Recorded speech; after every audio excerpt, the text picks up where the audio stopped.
Assalamualaikum warahmatullahi wabarakatuh. Halo semuanya, kembali lagi di channel YouTube Marnelia. Pada video kali ini, Marnelia akan membahas tentang sosiologi sastra. Nah, untuk lebih jelasnya, simak terus ya videonya. Pengertian sosiologi sastra. Sosiologi sastra adalah analisis pembicaraan terhadap karya sastra dengan mempertimbangkan aspek-aspek kemasyarakatannya. Sosiologi sastra juga merupakan aktivitas pemahaman dalam rangka mengungkapkan aspek-aspek kemasyarakatan yang terkandung dalam karya sastra. Menurut Damono, sosiologi adalah studi objektif dan ilmiah tentang manusia dalam masyarakat, yaitu telaah tentang lembaga dan proses sosiologi. Sosiologi mencoba mencari tahu tentang bagaimana masyarakat dimungkinkan, bagaimana ia berlangsung, dan bagaimana ia tetap ada. Dengan mempelajari lembaga-lembaga sosial dan segala perekonomian, keagamaan, politik, dan lain-lain yang kesemuanya itu merupakan struktur sosial, kita mendapatkan gambaran tentang cara-cara manusia menyesuaikan diri dengan lingkungannya, tentang mekanisme sosialisasi, proses pembudayaan yang menempatkan anggota masyarakat di tempat masing-masing. Selanjutnya, penerapan sosiologi sastra dalam karya sastra berbentuk lagu yang berjudul Bongkar dan Bento dari Iwan Fals. Yang pertama yaitu bentuk kritik sosial terhadap masalah ekonomi yang terdapat dalam lirik lagu Bento dan Bongkar karya Iwan Fals. Lirik lagu yang berjudul Bento dapat digambarkan pada seorang pengusaha papan atas yang kaya, serakah, korupsi, kejam, dan sama sekali tidak memiliki belas kasihan terhadap orang susah. Untuk mengukuhkan kedudukannya sebagai tokoh kelas atas, Bento memamerkan kekayaan, status sosial, serta kekuasaannya. Tingkat kekayaan yang dipamerkan ditandai dengan rumah real estate, mobil yang banyak, dan harta berlimpah. Pemakaian kata real estate yang berasal dari bahasa Inggris menunjukkan bahwa rumah yang dimaksud adalah bukan rumah biasa, melainkan rumah mewah, misalnya para pejabat tinggi negara, para bos besar, para pembisnis besar, dan lain-lain. Mobil yang dimilikinya juga tidak hanya satu, melainkan banyak yang semakin diperkuat dengan harta yang berlimpah. Untuk memperlihatkan kedudukannya, ia memposisikan dirinya sebagai bos eksekutif. Kata bos menunjukkan bahwa ia berada pada puncak pimpinan sehingga memiliki kekuasaan yang besar atas bawahannya. Eksekutif berarti mengacu pada badan eksekutif pemerintahan. Tidak cukup dengan memperlihatkan posisi strukturalnya, Bento menegaskan bahwa ia merupakan tokoh papan atas segalanya yang dapat diartikan bahwa ia menganggap dirinya sebagai tokoh masyarakat di dalam segala bidang. Apa saja yang penting aku senang, aku menang, persiapkan orang susah, karena aku yang penting asik.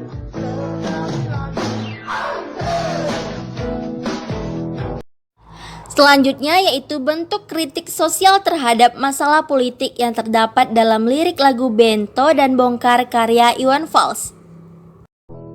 Kampanye hitam adalah sebuah kampanye yang dilakukan dengan cara menjelek-jelekan calon A dan memperlihatkan kebaikan-kebaikan dari calon B. Begitu pula sebaliknya. Pada lirik lagu Bento yang berbunyi bisnisku menjadi jagal apa saja, yang penting aku senang, aku menang. Dalam kutipan tersebut mengkritisi tentang suatu tindakan secara sadar yang dilakukan oleh pejabat tinggi negara dalam berpolitik. Baik atau buruk politik asalkan menang tidak jadi masalah. Kampanye hitam termasuk dalam bagian makna yang terkandung dalam lirik lagu tersebut. Apapun yang dilakukan yang penting bisa menang dan membuat hati senang, baik atau buruknya perbuatan itu tidak jadi masalah baginya. Pada lirik lagu Bento ini, tiap-tiap liriknya tersebut terlihat beberapa lirik lagu yang membahas tentang masalah sosial politik yang terjadi pada saat itu. Bentuk-bentuk politik yang dilukiskan oleh sang pencipta lagu yakni Iwan Fals berisi tentang keserakahan orang-orang kaya terhadap pekerjaan dan bisnis. Tidak peduli apakah itu halal ataukah haram, asalkan senang dengan apa yang dihasilkan dan sama sekali tidak peduli dengan orang-orang yang susah di sekitarnya.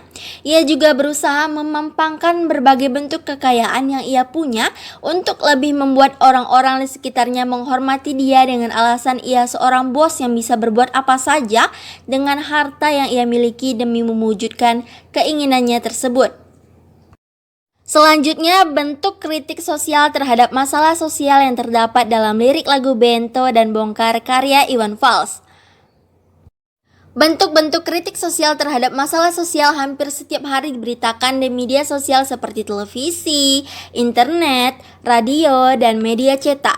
Masalah-masalah sosial tersebut berupa permasalahan tempat tinggal masyarakat kelas bawah, khususnya di ibu kota negara, penggusuran warung-warung dan rumah-rumah di pinggir jalan raya, masalah kekurangan air bersih, banjir, penindasan, dan pengangguran yang semakin meningkat. Misalnya pada kutipan lirik lagu Bongkar berikut. Penindasan serta kesewenang-wenangan, banyak lagi, teramat banyak untuk disebutkan. Woi, hentikan, jangan diteruskan. Kami muak dengan ketidakpastian dan keserakahan. Kritik sosial yang terdapat dalam lirik lagu tersebut menggambarkan tentang penindasan yang kerap kali dilakukan oleh pemerintah atau pejabat tinggi negara terhadap rakyat yang tidak mampu pada saat itu. Selain itu, pemerintah juga bersifat sewenang-wenang terhadap rakyat miskin. Misalnya, penggusuran yang dilakukan secara tiba-tiba tanpa ada pemberitahuan jauh-jauh hari sebelumnya dan ketidaksesuaian antara gaji yang diterima oleh buruh dengan biaya hidup selama sebulan di ibu kota negara. Hal-hal semacam inilah yang membuat mereka, rakyat kelas bawah, harus tinggal di bawah jembatan, di pinggiran sungai, dan sebagainya. Dan yang terakhir yaitu bentuk kritik sosial terhadap masalah hukum yang terdapat dalam lirik lagu Bento dan Bongkar karya Iwan Fals.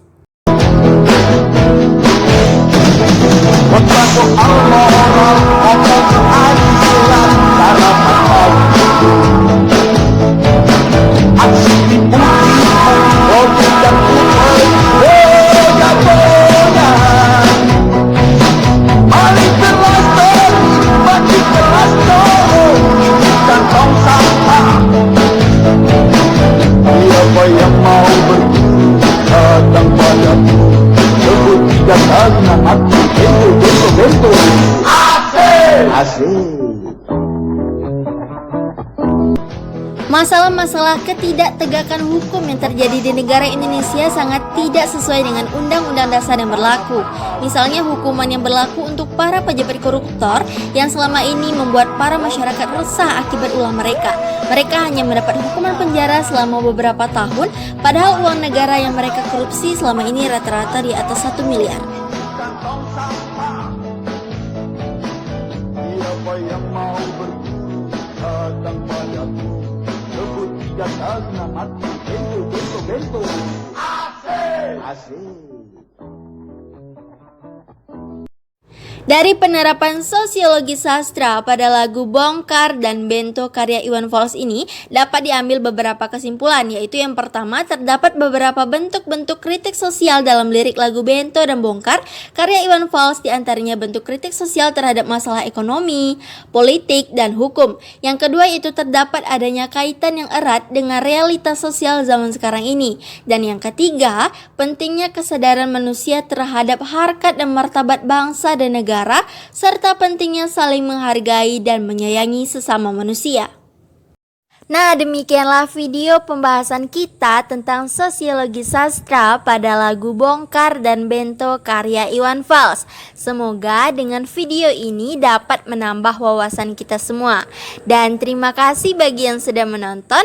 Wassalamualaikum warahmatullahi wabarakatuh.